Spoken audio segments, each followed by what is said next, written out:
Hello and welcome to another ROFFS update of the ocean conditions using satellite sea surface temperature and ocean color chlorophyll imagery from the weekend of July 19th, 2025.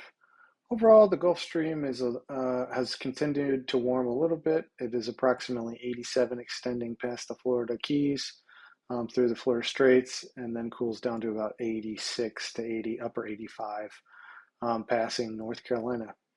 We did have some clouds over the weekend, but we'll get a pretty good look at any of the cloudier areas using the chlorophyll data that we also have here. So starting to the south, looking up the Keys, again, relatively difficult to see, but we do have a large eddy here, creating a nice green to blue edge inshore here off of Key West, pretty much all the way up to Key Largo Tavernier area, and then a second smaller eddy here off of Key Largo, as well as a final eddy here that was circulating off of the Miami to Pompano area. Fort Lauderdale, I guess, would split the difference down there. And then extending north, relatively stable conditions here north of Fort Lauderdale all the way up to Canaveral, with a large eddy here off of the Cape Canaveral area, circulating some nice Gulf Stream associated water inshore. A set of smaller eddies circulating some favorable water inshore. And then here from the south of Cape Fear, so we'll say Georgetown all the way down to about Fernandina here, we have a very large eddy circulating some nice blue 85-degree water inshore over the shelf into 30 to 40 fathoms for an excellent opportunity at tuna, dolphin, wahoo, and sailfish. And then to the north, again, we have another quite large extending from the point area almost all the way down past Cape Lookout, past Cape Hatteras, Cape Lookout, and then all the way down here to Cape Fear is essentially how large this eddy filament is. Again, indicating, over that better bottom along 20 to 30 fathoms, certainly tuna, dolphin, wahoo, and sailfish. And then for your marlin, you'd have to bump out to the kind of either the offshore side of the eddy filament, which is often along 100 fathoms, or out to the Gulf Stream, which is out along 250, 300 fathoms.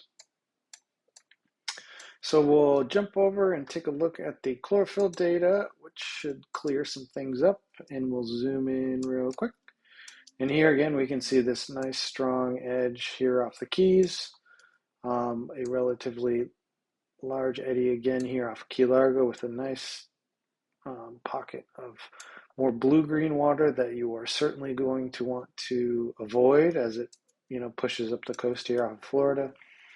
We generally think that if there's a large offshore flow of greener water, it'll scatter the action because it's essentially spreading everything out.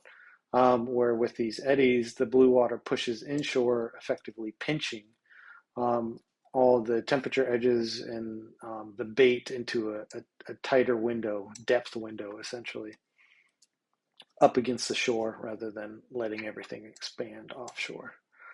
Working our way north again, we can see relatively stable green to blue edge all the way from Fort Lauderdale north up to Port Canaveral with this eddy here, circulating some blended blue water inshore.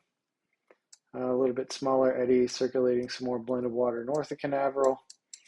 And then again, this quite large eddy here from the Cape Fear all the way down to Savannah, Fernandina even area. And then the second very large eddy here circulating a filament of blue to blended blue water with this nice edge here for your better chances of action. We'll briefly look in at the Bahamas. We're still getting some guys fishing the Bahamas and certainly the eastern side for yellowfin. We have observed, a nice big offshore flow here off of Matinilla as well as the corner, which generally, if you're, just heading over from Florida, this edge will essentially congregate bait